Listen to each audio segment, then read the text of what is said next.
చట్ట ప్రకారం నేరం అవుద్ది. అందుకే నేను కూడా తిట్టను, తిడితే నన్ను కూడా బొక్కలు వేసేస్తారు. దయచేసి నువ్వు కూడా తిట్టుకు ఆ భాష మాట్లాడుకని మీరు ఎందుకు చెప్పలేదు ఆయనకి? చెప్పకుండా ఎందుకు అతన్ని పాప ఇన్ని కేసులు ఎరిగించారు? వేళ వైసీపీ సంఘం మీకు తెలీదు. ఇందాక చూసాను సాక్షులు వేశారు, రావణ ప్రాణానికి ప్రమాదం ఉంది, ఎవరో చంపినా చూస్తున్నారని. ఏళ్ళ చంపేసి అది వేరే వాళ్ళ అకౌంట్ లో వేసేస్తారు. ఈవేళ ఇప్పుడు అతను మచిలీపట్నం వెళ్ళాడు, జనాలు గోల పెట్టుకుంటూ పరుగులు పెడుతున్నారు అతను ఎక్కడ దొరుకుతాడు అని. అతను కాపాడు రెస్క్యూ చేయకుండా మీరు ఎక్కడో ఏసీ రూమ్ లో కూర్చొని ఇంత సమ్మగా మాడుతున్నారు సార్. అతనికి భార్య ఉందట, చిన్న పిల్ల ఉందట. అతని లైఫ్ లో ఎందుకు అంత రిస్క్ లో పెట్టేశారు జగన్ గారు మరియు మీలాంటి వాడు? అంత రిస్క్ లో పెట్టి ఇప్పుడు ఎందుకు గాలిలో వదిలేశారు అంటే అతన్ని ఒకవేళ ఎవరన్నా ఏదైనా చేస్తే చక్కగా అతను మర్డర్ని లేకపోతే అతని శవాన్ని ఉపయోగించుకుని రాజకీయానికి వాడుకోవాలనుకున్నారా? ఏంటి సార్ ఇది? అరే మీరు చాలా మేధావులు అనుకున్నాను నేను. బెయిల్ వస్తే అయిపోయింది అనుకున్నారా కేసు?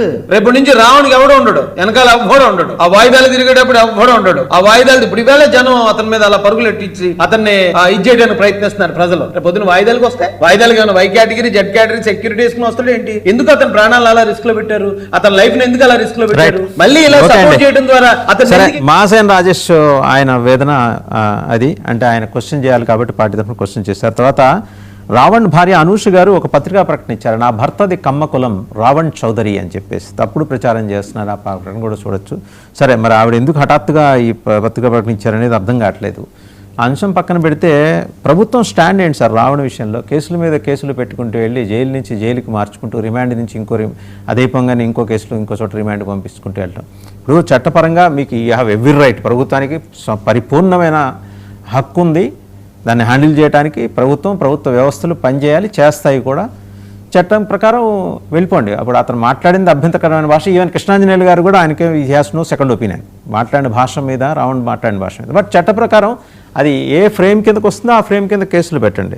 శ్రద్ధాంజలి ఘటిస్తే ఉగ్రవాద నిరోధక చట్టం కింద ఉపా కింద కేసులు పెట్టేస్తామంటే మరి వైఎస్ఆర్సీపీ హయాంలో ఇలాంటి అరాచకాలు, అకృత్యాలు, దుర్మార్గాలు, పైశాచిక వ్యవహారాలు నడిచాయి కాబట్టి ప్రజలు మీ అంబడి నిలిచి ఓటేసారు. అలానే 11 దగ్గర మేక్ కొట్టి ఆపేశారు. మీరు కూడా అదే చేస్తారా సార్? మీకు ప్యానెల్ సభ్యులకి ప్రేక్షకులకి అందరూ కూడా గుడ్ మార్నింగ్ అండి.